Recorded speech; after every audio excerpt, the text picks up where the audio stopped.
கூறவில்லை. இதை முன்கூட்டியே உணர்ந்துதானோ என்னவோ அரசு பஸ்களில் திருநெல்வேலி, தூத்துக்குடி, தென்காசி மாவட்டங்களிலிருந்து பல நூறு பேர் அழைத்து வரப்பட்டிருந்தனர்.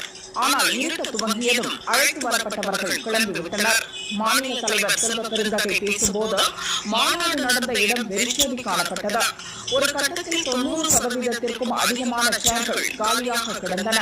மேடையில் இருப்பவர்களை விட கீழே இருக்கும் தொண்டர்களின் கூட்டம் குறைவாக இருந்தது.